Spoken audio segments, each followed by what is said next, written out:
तो सर मेरा एक क्वेश्चन है आपसे कि आपने कहा पास्ट सिर्फ एक नैरेटिव है, एक स्टोरी है, लेकिन अगर किसी के साथ कुछ किसी तरीके का क्राइम हुआ है या सेक्सुअल अब्यूज़ ही ले लेते हैं हमें, किसी तरीके की ऐसी चीज़ हुई है, वो कैसे उस चीज़ को सिर्फ एक स्टोरी समझ करके भूल जाए? वो तो उसके साथ हुआ है, वो तो रियलिटी है, उससे निकलना उसके लिए काफ़ी मुश्किल हो जाएगा, उसको एक स्टोरी की तरह सोचना बहुत मुश्किल हो जाएगा उसके लिए। जो आपका ये क्वेश्चन है ना, उसके दो एस्पेक्ट्स हैं। एक है जो उस इंसान के साथ में एक्चुअल में हुआ है, मान लो बचपन में सेक्सुअल अब्यूज हुआ है, तो वो कोई स्टोरी नहीं है, वो एक्चुअल में हुआ है, वो रियलिटी है। बट जो वो पर्सन है जिसके साथ में वो हुआ है, वो पर्सन तो अब सेम नहीं है ना। क्या वो बच्चा जिसके साथ में वो हुआ है 20 साल पहले या 10 साल पहले, क्या अब वो सेम है फिजिकली या बिल्कुल अलग है? अलग। बेसिकली इसके दो एस्पेक्ट्स हैं पास्ट के।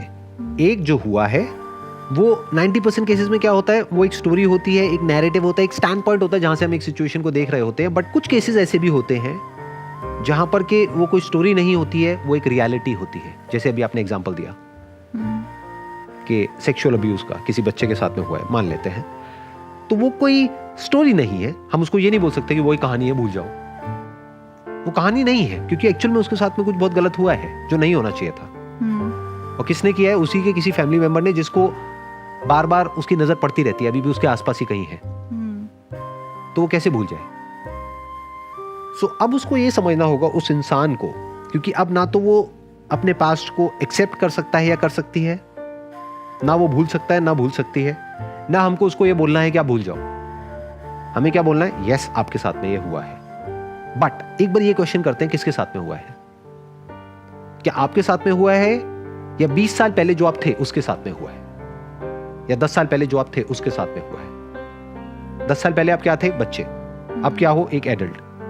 क्या ये दोनों सेम है या अलग अलग है? एक बच्चा अपने आप को डिफेंड नहीं कर सकता था, बट आज she is a grown up. Physically also she can defend her self. आज वो पलट करके जवाब भी दे सकती है, उसको कॉन्फ्रंट भी कर सकती है, वो जाकर के पुलिस में भी कंप्लेंट कर सकती है, वो अपने आप को डिफेंड भी कर सकती है। There are ways of defending yourself. तो अब इस केस में क्या आया? एक हो गया रियलिटी जो उसके साथ में हुआ है, बट जिसके साथ में हुआ है वो कह रही है मेरे साथ में हुआ है, ये झूठ है। उसके ही एक पुराने वर्जन के साथ में हुआ है, जो कि एक बच्चा था या बच्ची थी।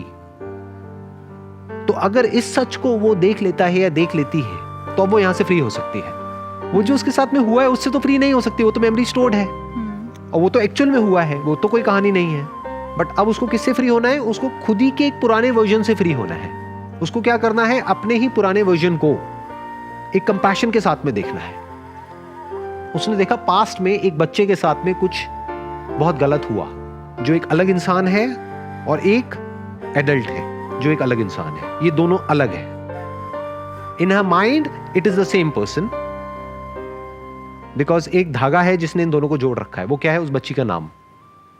मान लो उसका नाम प्रीति है, तो बेसिकली उसके लिए वो प्रीति के साथ में हुआ है। बट उसको यहां पर एक और चीज ऐड करनी पड़ेगी कि एक बच्ची थी प्रीति जिसके साथ में वो हुआ है।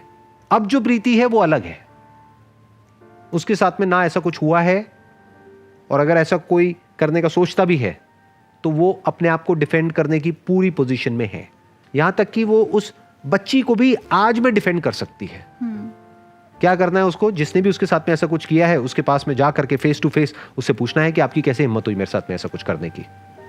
वो कर सकती है अगर चाहे तो वंस एंड फॉर ऑल उस टॉपिक को वो क्लोज कर सकती है। अगर आज वो अपने माइंड में वही बच्ची प्रीति है तो प्रॉब्लम हो गई, क्योंकि फिर क्या है, वो एक्चुअल में तो पावरफुल है फिजिकली, बट माइंड के लेवल पे वो ही है। वो उतना ही डरी हुई है जितना कि वो डरी हुई थी 20 साल पहले। वो उतनी ही कमजोर है जितनी कि वो कमजोर थी 20 साल पहले फिजिकली। बच्ची एक्चुअल में वो नहीं है कमजोर फिजिकली। वो चाहे तो उस बच्ची को अपनी गोदी में उठा सकती है, यानी आंख बंद करके वो इमेजिन कर सकती है कि मेरी गोद में वो बच्ची है 5 साल की, और उसको वो प्यार से देख रही है और उसको बोल रही है तुझे अब डरने की कोई जरूरत नहीं है, मैं हूं तेरे साथ में, तेरे को प्रोटेक्ट करने के लिए। And that's the end of past, that's the end of story. तो स्टोरी के किस पार्ट को हमने हिट किया यहां पर? मैं को, जिसको हम हमेशा बचा करके रखते हैं, अपनी आइडेंटिटी को हम कभी नहीं छेड़ते हैं, और वो ही जड़ है सारी की सारी प्रॉब्लम्स की। हम क्या बोलते हैं, मेरे साथ में ऐसा हुआ है। किस मैं की बात कर रहे हैं? साइकोलॉजी में जैसे ईगो कहते हैं हम अपना। जिसको हम ईगो बोलते हैं, यानी मेरा पास्ट है तब तक प्रॉब्लम है। पास्ट है तो कोई प्रॉब्लम नहीं है। आपको अपने पास से प्रॉब्लम है या मेरे पास से प्रॉब्लम है? अपने पास से, राइट?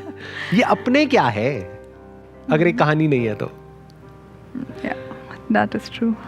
तो इस तरह से जब हम स्टेप बाय स्टेप करके देखते हैं कि पास्ट क्या है, मैं क्या हूं, प्रेजेंट क्या है, फ्यूचर क्या है, तो हमें अपनी जो भी प्रॉब्लम्स हैं एट अ साइकोलॉजिकल लेवल, उसको सोल्यूशन निकालना नहीं पड़ता है, वो डिसॉल्व हो जाता है। True, so that is very true. ज्यादातर लोग क्या करते हैं, एक प्रोसेस को फॉलो करने की कोशिश करते हैं, या कुछ स्टेप्स को फॉलो करने की कोशिश करते हैं, या कुछ टिप्स को फॉलो करने की कोशिश करते हैं अपने पास से फ्री होने के लिए। क्यों कोशिश कर रहे हो? क्योंकि आपको लगता है वो सच है, तभी तो कोशिश कर रहे हो। जैसे अगर कोई भूत से बचने के लिए ताबीज पहन रहा है, क्यों पहन रहा है? क्योंकि उसको लगता है कि भूत है। सच है। हम क्या कर रहे हैं, we are questioning the very ghost. Right. Looking at ghost as ghost is freedom from ghost. भूत को भूत की तरह देख लिया, अब हम भूत से फ्री हो गए, खत्म। तो उसके साथ में जितनी भी एक्सरसाइजेस थी, रिचुअल्स थे, प्रैक्टिसेस थी, थेरेपीज थी भूत से फ्री होने के लिए, उस सब की कोई जरूरत नहीं है। It's not required any more. अगर हम भूत के सच को देख लें तो, ऐसे ही अगर हम पास्ट के सच को देख लें, जो देखना बहुत ही आसान है, बस थोड़ी सी हिम्मत चाहिए एक इंसान के अंदर कि वो खुद को क्वेश्चन कर सके। क्योंकि ज्यादातर लोग क्या होते हैं, वो दूसरों को तो क्वेश्चन कर देते हैं, वो गलत है, वो गलत है, वो गलत है, वो गलत है, वो उंगली कभी घूम करके खुद तक आती ही नहीं है। अगर वो खुद पर एक क्वेश्चन मार्क लगा सके, वो ये देख सके जो भी कुछ वो सोच रहे हैं अपने माइंड में पास्ट से रिलेटेड, उसकी एक्चुअल में कोई रेलेवेंस नहीं है, कोई एग्जिस्टेंस नहीं है आज की डेट में, तो वो पास्ट से फ्री हो सकता है। This is absolute freedom from past.